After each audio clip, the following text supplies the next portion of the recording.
Então Ló escolheu para si toda a campina do Jordão, e partiu Ló para o oriente. E apartaram-se um do outro. E habitou Abraão na terra de Canaã. E Ló habitou nas cidades da campina, e armou as suas tendas até Sodoma. Guarda essa expressão, por favor. Guarda isto. Armou as suas tendas até Sodoma. Guarda isso, que isso é importante para a nossa meditação. Preste atenção.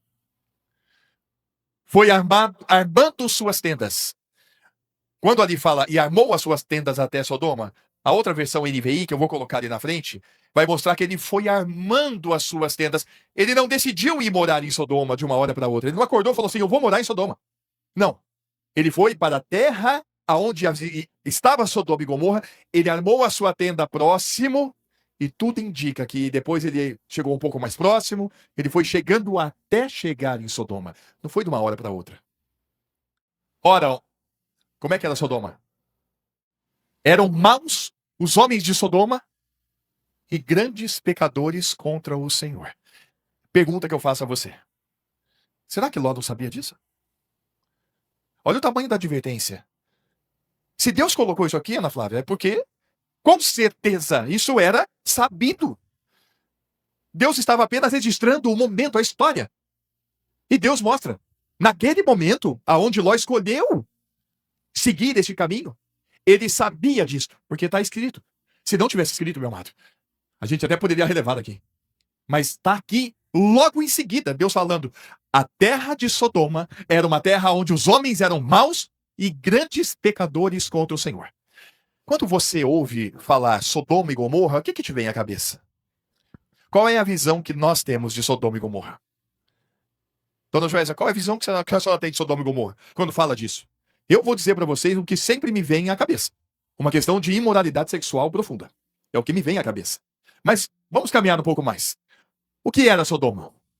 Eu trouxe aqui, eu fiz questão de fazer essa pesquisa para os irmãos saberem o que os rabinos, o que a teologia, e aqui existe o livro do Gênesis e a tradição judaica, especialmente do Talmud e dos Mandrashins. O que é Talmud e Mandrashins? Talmud, ele caminha junto com a Torá para os judeus, tem tanta importância quanto. São escritos orais de toda a história judaica. E Joséfo, que foi um grande historiador, também registra coisas sobre Sodoma. E eu queria trazer aqui para vocês. Vou ler, ó. Além do relato bíblico, em livro de Gênesis, a tradição judaica, especialmente o Talmud e alguns madreshins, descrevem Sodoma como uma cidade extremamente rica, fértil e sofisticada antes da sua destruição. De forma resumida, os textos destacam, presta atenção quem era Sodoma. A região era muito próspera e bonita, comparada ao jardim do Senhor em Gênesis 13. Acabamos de ler aqui. Havia abundância de ouro, pão e recursos naturais. Os habitantes se tornaram arrogantes por causa da riqueza. Nós vamos ver isso escrito, meus amados. Talvez você não tenha lido isso ainda na Bíblia, tá? Coisas que você vai ouvir. Não sei se hoje, mas no próximo. Sodoma teria criado leis cruéis contra pobres, estrangeiros e necessitados. A tradição rabínica enfatiza que o principal pecado não era apenas imoralidade sexual, mas também violência, injustiça social e ausência total de misericórdia. Alguns relatos do Talmud descrevem punições absurdas contra viajantes e mendigos, mostrando uma cultura institucionalizada de crueldade.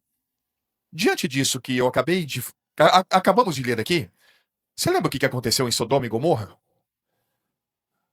Vocês lembram? Ela foi destruída. Chegaram 2 anjos lá, lembra? Faz sentido tudo que nós lemos aqui? Para quem conhece as Escrituras? De acordo com Ezequiel, preste atenção nisso. Esse é o texto que eu gostaria que você lesse para você saber o que Deus deixou registrado sobre Sodoma. Eis que esta foi a iniquidade de Sodoma, tua irmã. Qual foi o erro de Sodoma? Por que ela foi destruída?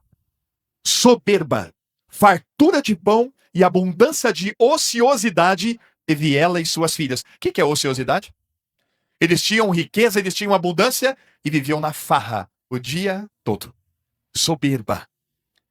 Olha lá o que está escrito. Mas nunca fortaleceu a mão do pobre e do necessitado. E se ensoberbeceram e fizeram abominações diante de mim. Portanto, vendo eu isto, as tirei dali. Qual foi o erro deles? Soberba. A soberba é uma coisa complicadíssima, gente. E que Deus abençoe para que a soberba, ela diminua até acabar de cada um de nós. Se há algum traço de soberba na nossa vida, que isso seja transformado para a glória de Deus. Porque Deus resiste ao soberbo. A gente não deve achar, nenhum de nós, que você é melhor que ninguém, que eu sou melhor que ninguém. Isso não é um comportamento digno daquele que nasceu de novo. Aquele que nasceu de novo deve considerar, como os outros, superiores a nós mesmos. Nessa cidade foi que Ló decidiu morar. Amados, foi aí que Ló foi.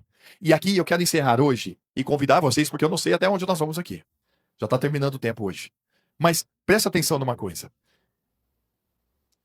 O Ló acabou morando naquela cidade. E mais uma vez, deixa eu ver se está aqui. Você sabe como é que era a posição dele na cidade? Tem uma referência que fala que quando os anjos chegaram na cidade, deixa eu ver se é o próximo aqui. Olha lá.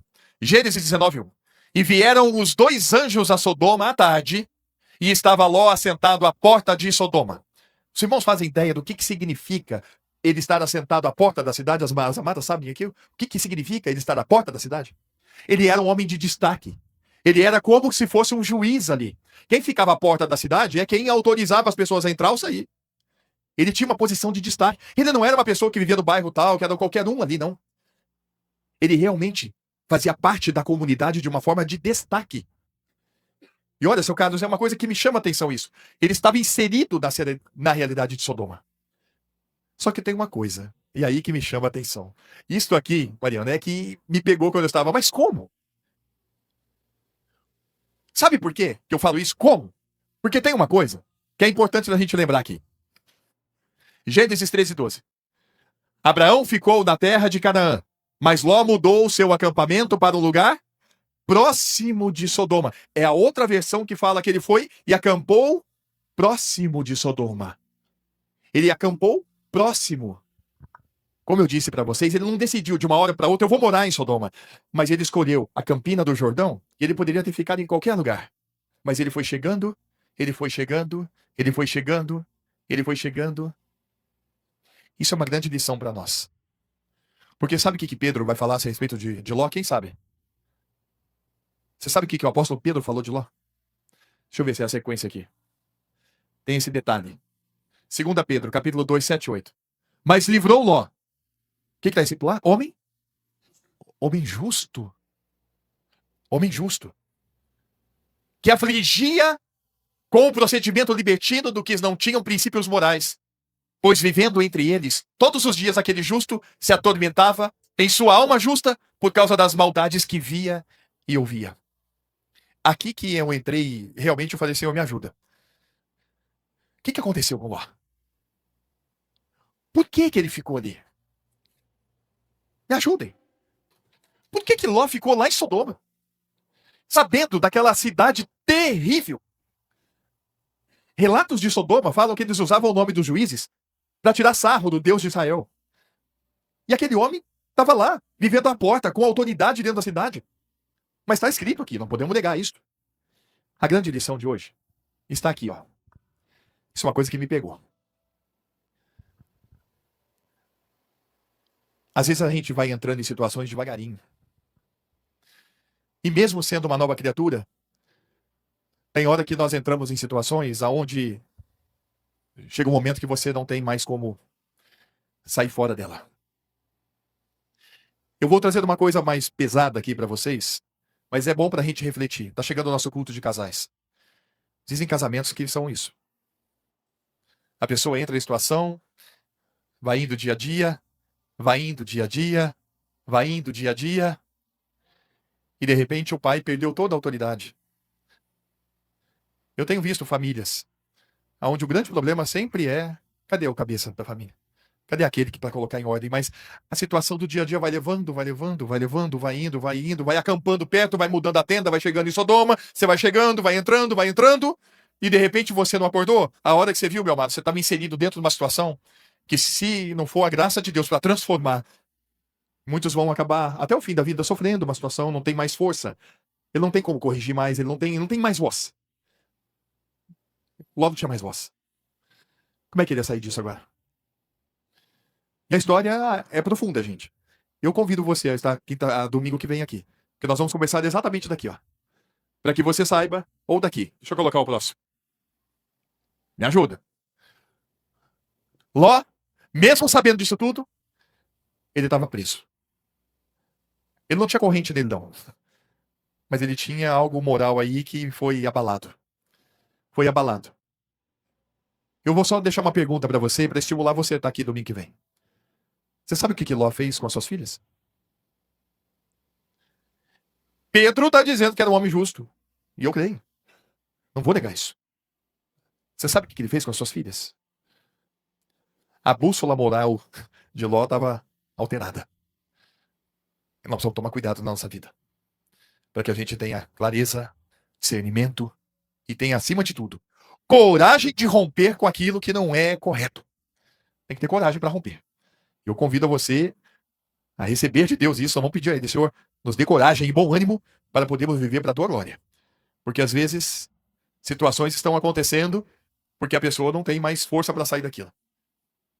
Elevo os meus olhos para os montes. De onde me virá o socorro? Nós vamos pedir a Ele. Em nome de Jesus. Amém? Espero vocês domingo que vem. Você não faz ideia de quanto essa história é profunda. Isso aqui é só um lampejo do que virá. Eu tenho certeza que vai trazer um benefício muito grande nas nossas vidas. Parece, às vezes, só uma historinha. Você não faz ideia do quanto o Senhor está mexendo comigo. A simples ouvir da palavra